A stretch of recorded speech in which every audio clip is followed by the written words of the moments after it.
fresh out the King So Rich. I'm over here with the King ENY Schemes.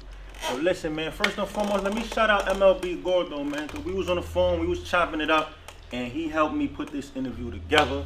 You know, Herc sent the word, and it's an honor to be here with the King. We talking real jewels, we talking real facts, we talking real inspiration, we talking real motivation. 'Cause at the end of the day, you know, individuals think prison is something to glorify. They think it's the spot to be. They think it's something ill. That shit's duck shit. It's horrible. It ruins lives, right? Yeah. So now we here to talk. At the end of the day, we made it past the hellfire, right? So look, you the second person on here from New York, fresh out when we tapping into New York. So like you from East New York, Brooklyn.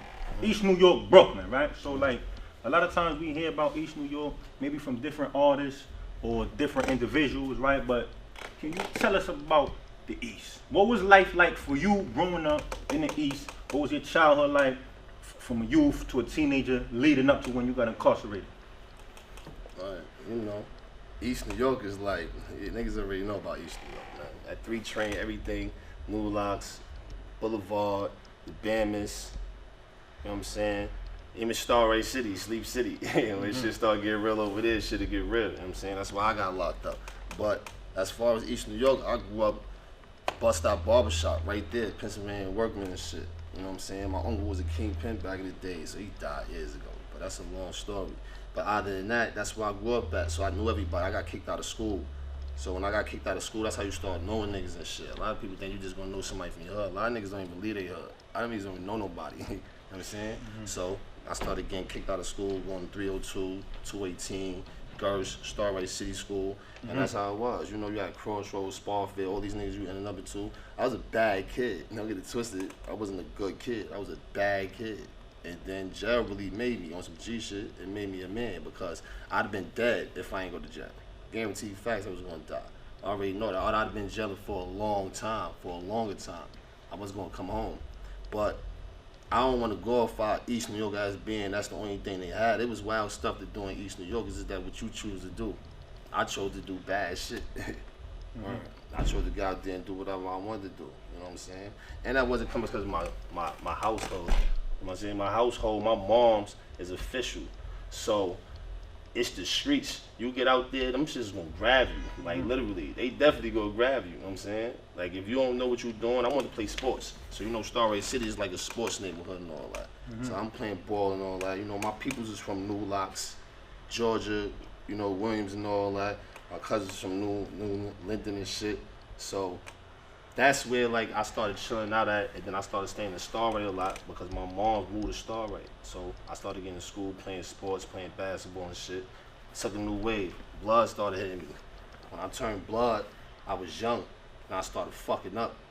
So I went into the wrong wave. When I went into that wrong wave, that's what got me in jail. I'm glad I went into that wave because the reason why I went into that wave because it was a different thing than it was a fashion to me. I ain't know nothing about it. Like really, I ain't know nothing about it. It was a fashion to me. So when I started getting to that wave, it was fun to me. Nothing else. Nobody taught me nothing. My pops or nothing. You know, my pops died recently or whatever. You know what I'm saying? Sorry to hear that. And you know, I'm sorry too. You know what I'm saying? Because he wasn't there for me. A lot of people wouldn't even like that he wasn't there for me because I had to go into the streets.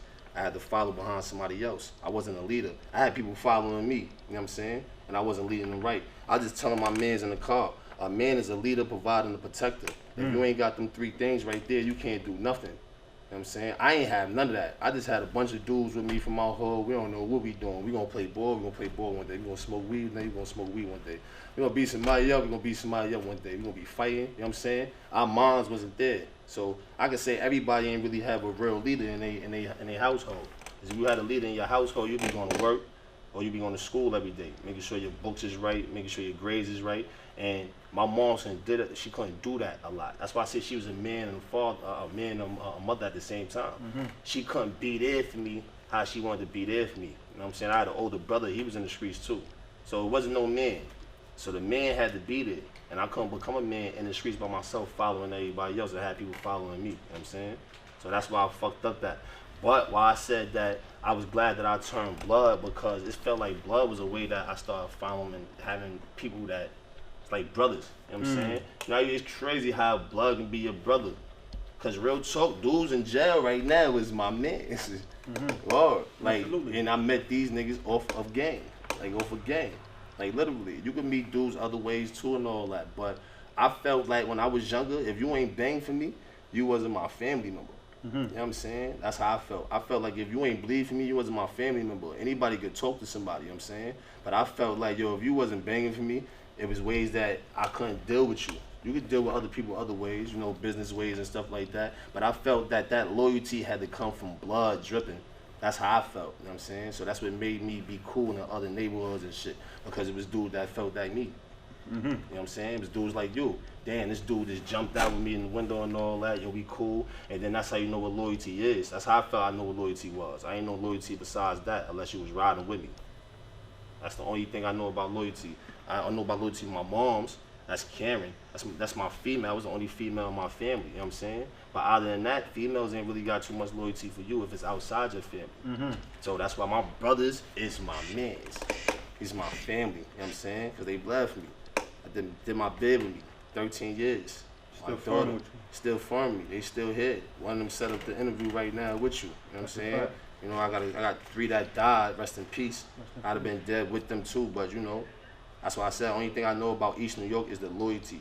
Other than that, every neighborhood is like East New York, Chicago, LA, or whatever. It's dudes outside doing whatever they want to do. But when you outside, what you gonna do? I felt like only thing in my hood was to do was to get in trouble. All right. No, absolutely. I wanna touch on that aspect of loyalty, man, because like I mentor youth. That's what I do, right? And so I talk to a lot of young people, and a lot of times I tell them like, yo, listen, I'm big on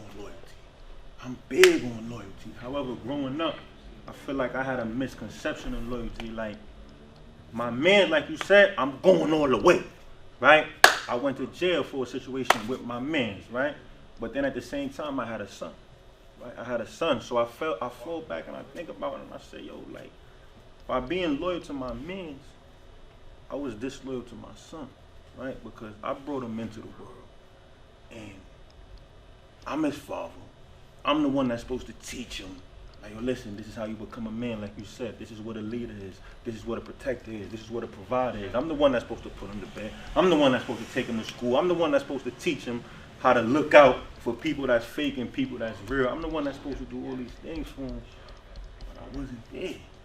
And, you know, unconsciously, I left him out here by himself. So that's something, like, that's how I look at it. That's something that always touched me, because and I remember that, cause I said, damn, like, I was loyal to the streets, I was loyal to my peoples and all that, but I was disloyal to my son, and that affected him negatively, even though he's strong, he's thorough, he's intelligent, and he was able to push through all of the obstacles that he had to face while I was gone. But like when you said that, like that sparked that thought in my mind, cause a lot of times, like you said, mama love, like you said, your brothers that was there taking your. But you had to write. I had to write letters too, though. You know what I'm saying? I had to make sure, like, to my daughter when I was locked up and I was gone, so to make sure the mental was still there. Because like you said, like I was just saying, it gotta be. It wasn't a mother and a father always in a household in East New York or anywhere. You know what I'm saying? It was probably always that mother. You know what I'm saying? Or sometimes you got some females that don't want to take care of their kids, so it'd be that father, and probably got the aunts and his moms helping and shit like that. But when I was in jail, I had to write letters too, because she gotta hear you. You know, kids gotta hear you when you in jail. If they not hearing you while you in jail, then anybody could be their father. You know what I'm saying?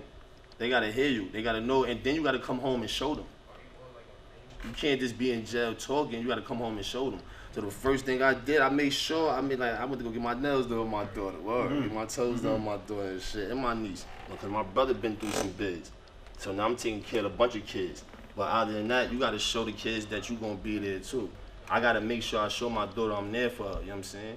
I can't let her just see me out here running around and be like these other kids out here that got kids. They just run around doing nothing. Niggas ain't working. Niggas out there trapping. Nah, my daughter gotta see me doing something. You know what I'm saying? So that's why I came out and shot a video.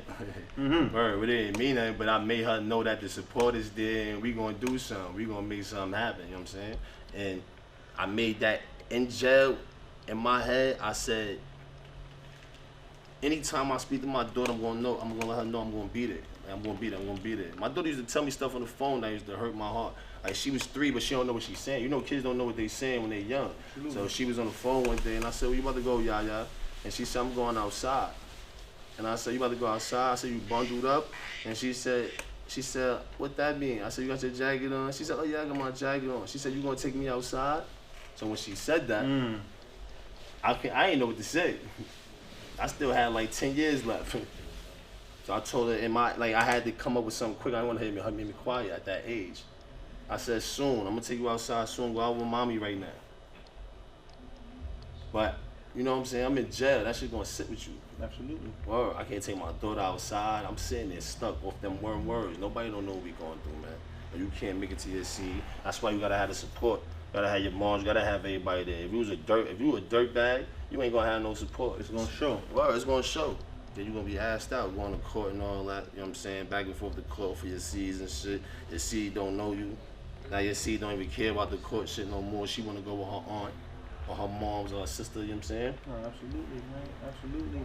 I'm interested to know, like, talk to us a little bit more about the conversations that you had with your daughter. Like, how did those conversations go? Like, well, she know chess. You know what I'm saying? She know how to play chess. So that right there, that messed my head up in the beginning. Like, you know how to play chess at the age she knew how to play that. I was 9 years old. But she ain't really know how to strategy. You know what strategy is chess. So like I told you, we play chess all the time. So certain conversations like that was good. Like she started learning different languages. You know what I'm saying? So when she started learning different languages, she started hitting me in my head like, damn, my daughter is really smart. And she'll be teaching me stuff. She's a debater. You know what I'm saying? She's in the debating class. So anything you say to her, and if you say it wrong, she's gonna debate you. Yeah. She's gonna debate you. Don't get it twisted. It's good and it's not good because a debate will always be a thing that you gotta find a fact. You know what I'm saying? So I don't want the school system to always certain stuff that we learned in jail too. We know we did. We know we looking up. We know we researching, and we got facts too. You know what I'm saying? Because when I was in school, they wasn't teaching me shit. Don't get it twisted. I ain't want to learn shit, but I know that they wasn't really teaching a lot of shit, a lot of history that we learned in jail. You know, the truth. Yeah, the truth. About our culture and our people. Yeah, you know, message to the black man and all that. We was reading stuff like that. And then you start, don't get it twisted. You got to learn certain things. So I don't never want my daughter to think that they always telling the truth in school. Go look up this stuff. You know what I'm saying? Well, do your own research. Go do your own research. Like, don't never let them tell you that this is that and whatever. Nah, you can't listen to that because now you'll be stuck. And then now you ain't doing no research. And then now when you get in front of somebody, it's a debate. You know what I'm saying? So now I try to avoid debates. I try to have facts. Like my man tell you, I tell him all the time, let's bet money. Now if I bet money, I'm trying to have facts. I ain't trying to lose this. I ain't trying to lie about nothing. I'm trying to have all my facts right there in front of you. So that's why I used to tell my daughter, like, don't never lie to nobody. You ain't got no reason to lie to nobody. You know what I'm saying? If you want to have facts, you're going to always have facts. Absolutely, man. My brother, Body Language from Yonkers, man, he used to always say, a wise man or a woman never speaks about anything they don't know. Yeah. You know what I'm saying? So, nah, absolutely, man. All right, nah, you already know. We here. We got ENY Schemes. Listen, we talking knowledge, man. Message to the black man, Elijah Muhammad. How to hustle and win, Supreme Understanding. How to hustle and win, Part 2, Supreme Understanding. Listen, get your knowledge up. Get in them books. From Niggas to Gods, Part 1 and Part 2. Get in them books. Let's get focused. Fresh out. We here with ENY Schemes. You already know.